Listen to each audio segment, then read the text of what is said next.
और आप सबको मालूम होगा 4 नवरात्रे होते हैं। उन 4 नवरात्रे में 2 नवरात्रे गुप्त माने गए और उसमें भी जो आषाढ़ महीने का जो नवरात्र आता है, जो आज से प्रारंभ हुआ है, कहते हैं अगर कोई स्थिर होकर एकांत में बैठकर भगवान शंकर के नाम का मात्र संबोधन श्रवण कर लेता है, सुन ले, गुनगुना ले, शिव को याद कर ले, तो कहते हैं शिव और शक्ति की दोनों की कृपा उसके ऊपर बनी ही रहती है। आज से नवरात्रे प्रारंभ हुए हैं, 9 दिन तक। ये गुप्त नवरात्रे के 9 दिन, अगर आपको ऐसा लगता है कि शिवजी आप बाबा मेरी नहीं सुन रहा, बहुत संघर्ष का जीवन चल रहा है, बहुत परेशानी का जीवन चल रहा है, बहुत कष्ट का जीवन चल रहा है और कोई मंजिल, कोई राह, कोई मार्ग दिख ही नहीं रहा, तुम्हारा कैसा भी दुख है, इससे 9 दिन तक का एक नियम ले लो गुप्त नवरात्रे में कि मुझे शिवजी के मंदिर में अशोक सुंदरी वाली जगह पर एक बेलपत्र मां हेमवती माता के नाम से, कौन सी माता?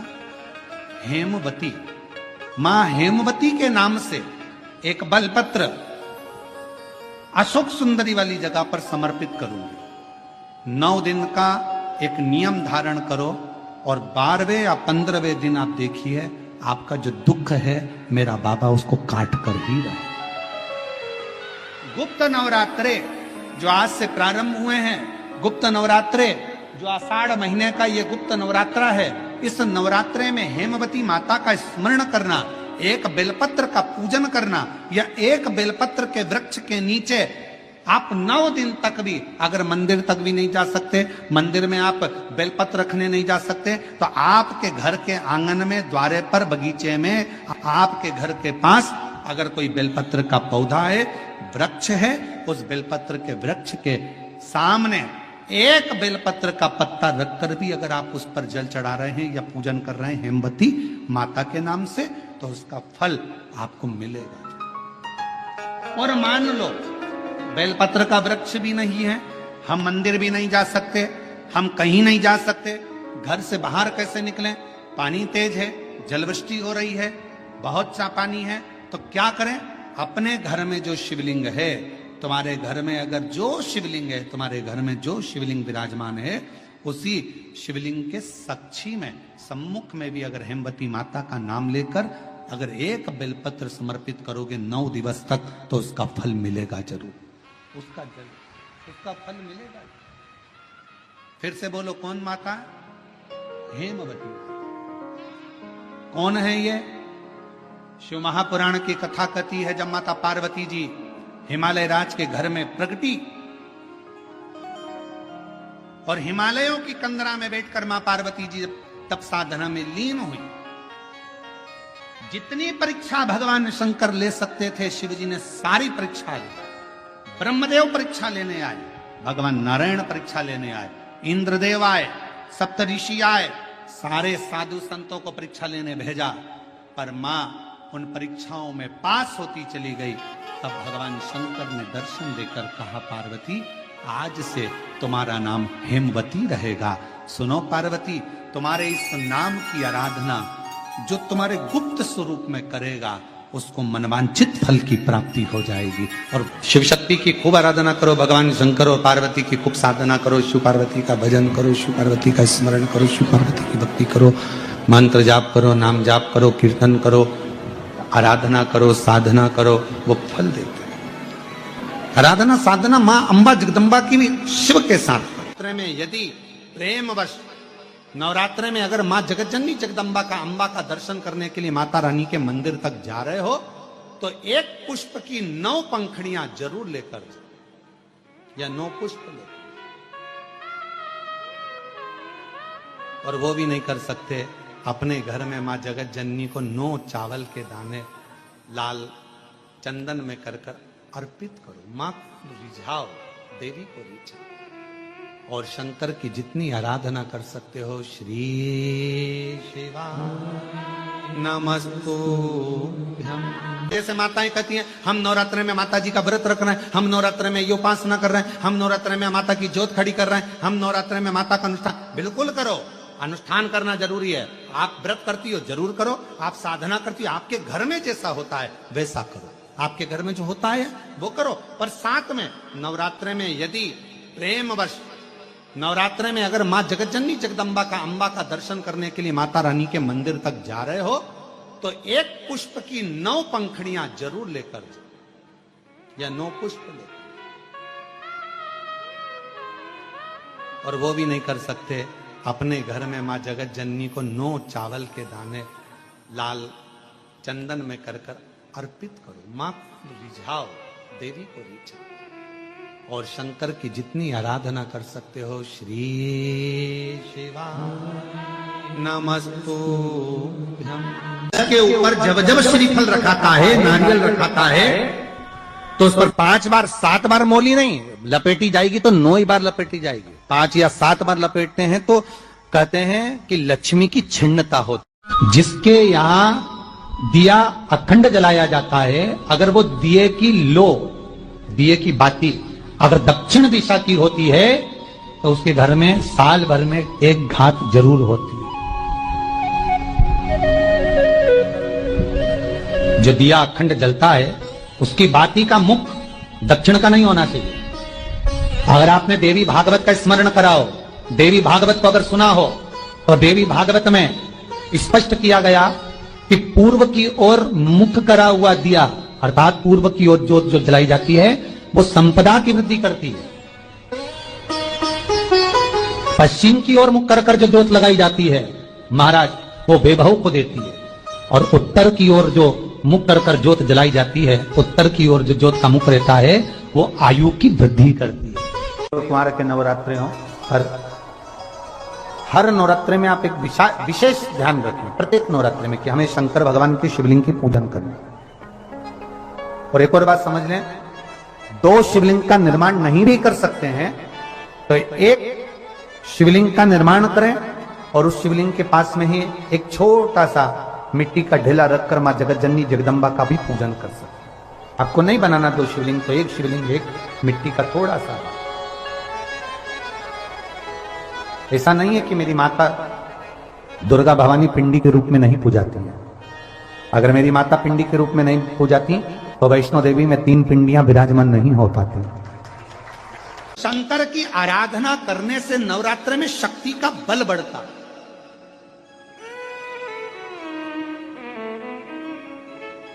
शक्ति का क्यों गुरुजी नवरात्र में शंकर जी की आराधना क्यों करना चाहिए? हमने कहा अगर माता रानी से जो मांगना है तुम्हें, अगर तुमने नवरात्रे में शिव जी की आराधना करिए, शंकर की कथा सुनिए, शंकर की आराधना करिए, शिव स्तुति करिए, शंकर को 1 लोटा जल चढ़ाया, मां आद्य शक्ति तुम्हारे पर कृपा करेगी। क्यों? क्योंकि जिस स्थान पर शिवलिंग रखा होता है और जो हस्त कमल है वो मां पार्वती जगत जननी दुर्गा भवानी है। जब हम जल चढ़ाते हैं मां आद्य शक्ति अंबा जगदम्बा 64 योगिनियों पर वो जल चढ़ जाता है और जगत जननी नवरात्र में प्रसन्न हो जाती है। वो जल की इतनी महत्वता है। आद्य शक्ति को प्रसन्न करना है, नवरात्र में शिव जी को जल चढ़ा।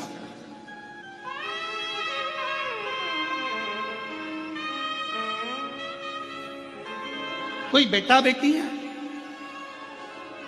कोई एग्जाम दे रहे हैं, कंपटीशन एग्जाम में बैठ रहे हैं, सर्विस के लिए जा रहे हैं, नौकरी के लिए जा रहे हैं, नौकरी नहीं लग रही है, हम कहेंगे लाल पुष्प की पत्तियों को प्रत्येक किसी भी नवरात्रि के अंदर, नवरात्रि के अंतर्गत 9 दिन का तुम नियम बना लो। जैसे कई माताओं का नियम रहता है, मेरा व्रत है, मैं दूध पर 1 गिलास दूध पर व्रत करूंगी, मैं नंगे पैर चलूंगी, मैं ये व्रत करूंगी, मैं व्रत करूंगी। मैं बेटा बेटियों से कहूंगा, नवयुवक बच्चों से कहूंगा, अगर आप कंपटीशन एग्जाम में बैठ रहे हो, अपनी पूरी मेहनत करो, पूरा परिश्रम करो, रात दिन एक करो और लगे रहो।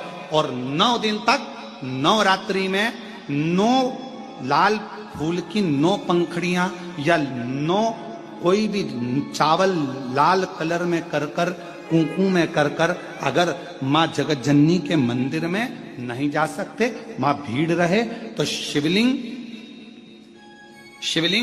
की जो जलाधारी है, जहां पानी गोल घूमता है, इस जलाधारी पर कहीं पर भी नवरात्रे में 9 दिन तक या तो लाल फूल की पंखड़ी 9 या 9 चावल के दाने लाल कलर कर कुंकुम में, लाल चंदन में उस स्थान पर चढ़ाना प्रारंभ करो।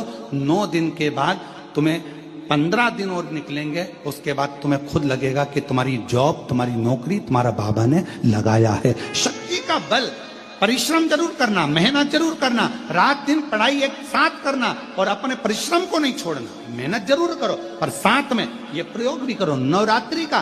देखो शिव और शक्ति का बल तुम्हें प्रसन्नता देता है कि नहीं देता। शिव शक्ति का बल हमें प्रसन्नता देता है कि नहीं देता।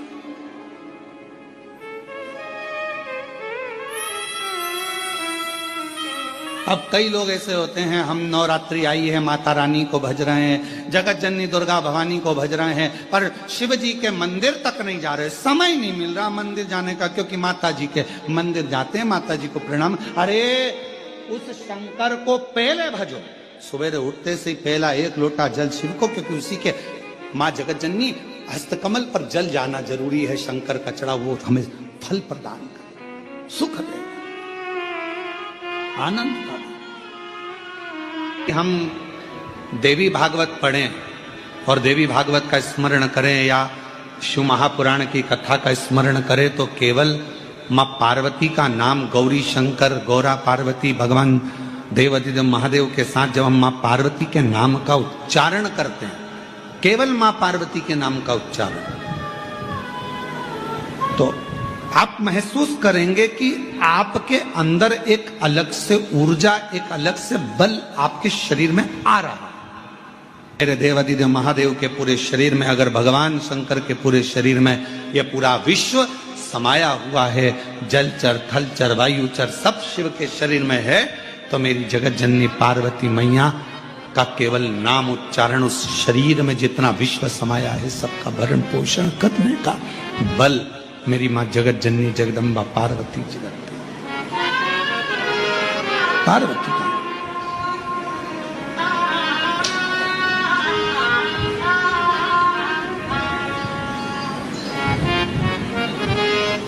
चार नवरात्रे होते हैं। कितने? 4। 2 नवरात्रे गुप्त होते हैं, 2 नवरात्रे तुम्हारे सामने आते हैं, एक चैत्री एक शरदी। ये श्राद्ध विराम हो जाएगा, फिर नवरात्रे प्रारंभ हो जाएंगे, शरदी नवरात्रे प्रारंभ। क्या केवल 4 नवरात्रे? क्यों? मां जगत जननी की आराधना 4 बार 4 नवरात्रे के रूप में क्यों होती है?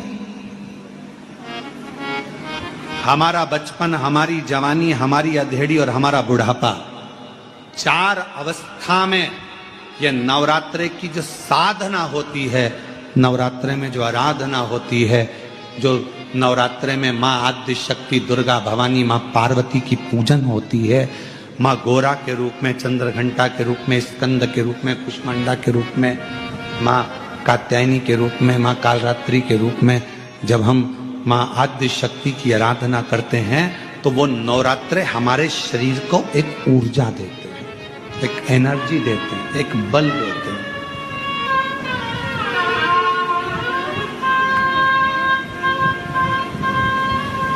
गौरी शंकर कहो, गौरी शंकर कहो, गौरी शंकर बिना उद्धार। वर प्रदान है, आम के पल्लों में शंकर का आशीर्वाद। 11 आम के जो पत्ते जिस डाली में लगे होते हैं, वो डाली कोमल सी डाली, 11 टुकड़े महाराज एक कच्चे सूत से लपेटकर 11 बार उसका भाग, जब उसको लपेट लोगे इस तरह से इकट्ठा करके, आगे का जो भाग है 11 बार कच्चा सूत लपेटने के बाद जो भाग पीछे का आगे का कोई भी हो, उसको शहद में डुबाकर शिव जी को समर्पित कर दो। किस जगह पर रखना है? अशोक सुंदरी वाली जगह। अशोक सुंदरी की जगह जानते हो आप लोग, पहले भी आपको बताया है, आज फिर आपको वर्णन कर दें। जैसे ये गोल जलाधारी है, ये शिवलिंग रखा है, ये दो जहां से पानी बह रहा है बाबा के चरणारविंद, राइट में श्री गणेश जी का स्थान, लेफ्ट में कार्तिकेय का स्थान, बीच में अशोक सुंदरी की जगह। शंकर भगवान की 6 लड़कियां हैं। भगवान शंकर के 13 बच्चे, 13 बच्चों में से 6 लड़कियां, उस 6 लड़कियों में से एक लड़की का स्थान, भगवान शंकर की एक बेटी का स्थान, अशोक सुंदरी का स्थान सामने। पद्म पुराण में स्पष्ट किया ये स्थान अशोक सुंदरी का। शंकर भगवान की जलाधारी में पार्वती जी का हस्तकमल, ऊपर से जो एक एक बूंद पानी गिरता है, ये शंकर भगवान की 5 लड़कियों का स्थान है। जया, विषहरा, शामरी बारी, दौतली और देव। शंकर भगवान की 5 लड़कियां भगवान शंकर के मस्तक पे जल की धार गिरा रही हैं। बीच में जो अशोक सुंदरी का स्थान है महाराज, उस जगह पर शहद का मुख, जो शहद आपने भिंगोया है, उस शहद का मुख शंकर जी की ओर कर कर इसी में इन्हीं नवरात्रि में शंकर भगवान के उस अशोक सुंदरी की जगह पर शहद का भाग शिव जी की ओर रख दें। महाराज, अगर घर में संपदा की कमी हो या कोई पैसा खा गया हो, रुपया नहीं दे रहा हो, पैसा अटक गया हो, तो उस शहद को शिव जी की ओर मुख कर कर उस आम के पल्लव की जो डंडी है उसको 11 डंडी को वहां रख दीजिए और उससे अपनी कामना कर कर आ जाइए। हो सके उस शहद में से थोड़ा सा शहद किसी रुमाल पर, किसी कपड़े में लगाकर उसको रख लीजिए। जिस व्यक्ति से पैसे लेना है, जिस व्यक्ति से पैसे मांग रहे हो, उससे एक बार जाकर मिल लीजिए, एक बार उसको खबर कर दीजिए। बाबा चाहेगा भोलेनाथ तो नवरात्रि में ही पैसा वापिस आ जाएगा, अगर शिव कृपा कर दे। ये बाबा की करुणा। आम का पल्लव कोई साधारण नहीं जिसको कलश के ऊपर रखा जाता है, शिव की कृपा। जिस आम के पेड़ पर स्वयं कामदेव चढ़कर भगवान शंकर के तीसरे नेत्र द्वारा जलकर भस्म हो जाते हैं, वो आम का पेड़ साधारण नहीं हो सकता।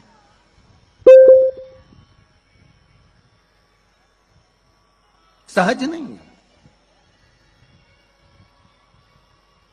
और वैसे भी शिव शिव है। घर में ज्यादा रोग हो, बीमारी हो, ज्यादा तकलीफें आ रही हो, कष्ट बढ़ रहा हो, बीमारियां बढ़ रही हो, या भय लग रहा हो, डर लग रहा हो, हृदय चित्त में कहीं ना कहीं आपको भय का भान हो रहा हो, तो एक लोटा पानी, एक कलश में जल भर कर रख लीजिए और रात भर उसको रखे रहने दो। नवरात्रि चल रहा है, उस कलश को रात भर रखकर सुबह सुबह उस कलश में एक बेलपत्र डालकर उस जल को नीम के पेड़ के नीचे, जहां चैत्री नवरात्रि में नीम के पेड़ के नीचे सारी विद्याएं, आद्य शक्तियां, सारी देवी उस नीम के पेड़ के नीचे विराजमान रहती हैं। उस कलश में एक बेलपत्र डालकर रात भर रखकर उस जल को पूरे घर में घुमाकर उस नीम के पेड़ के नीचे समर्पित कर दीजिए। महाराज, घर में भय लगना बंद हो जाएगा, कोई बड़ी बीमारी आपको घेरेगी नहीं और उस बीमारी से, उस रोग से आप मुक्त रहेंगे।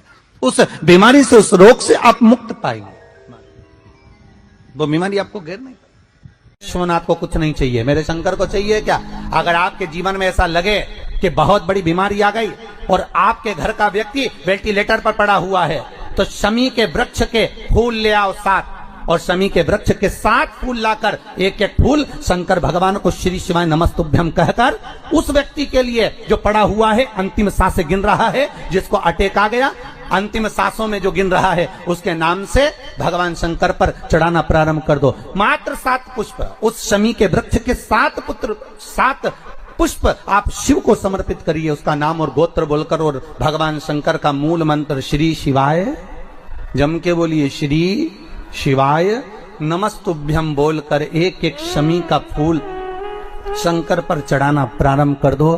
फिर आगे वो विश्वनाथ की मर्जी है, वो प्राण कैसे लेकर वापिस आता है, उस काल से छुड़ाकर महाकाल कैसे लाता है, ये वो जाने। आपका फर्ज केवल आप अदा करिए। जब अंत में डॉक्टर भी हार जाते हैं, जब अंत में डॉक्टर भी कह देते हैं कि अब हमारे बस का नहीं है, अब तो उस परमात्मा के हाथ में, मतलब डॉक्टर को भी मालूम है कि एक और डॉक्टर बैठा हुआ, एक डॉक्टर और है, वो बस वो थोड़ा सा दूर तो रहता है पर करीब भी बहुत है। कई लोग कहते हैं गुरुजी वो कैलाश पर रहता है बहुत, तो उनको बुलाएंगे तो आएंगे। हमने कहा कैलाश पर तो रहता ही नहीं है, जहां भक्त है वहां भगवान। वो दूर तो रहता ही नहीं, आप तो बस केवल उसको बुलाने का प्रयास करिए। आप दिल से बस उसको हाजिर, वो दिल से बुलाओ तो उसको। इसलिए देवी भागवत में लिखा है कि नवरात्रि में एक दिन, जैसे प्रतिपदा है, पहला दिन है तो एक कन्या का पूजन करो, द्वितीया है तो 2 कन्या का पूजन करो, तृतीया है तो 3 कन्या का पूजन करो, चतुर्थी है तो 4 कन्या का पूजन करो, पंचमी है 5 कन्या का पूजन करो, छठ है 6 कन्या का पूजन करो, सप्तमी है 7 कन्या का पूजन करो, अष्टमी है 8 कन्या का पूजन करो, नवमी है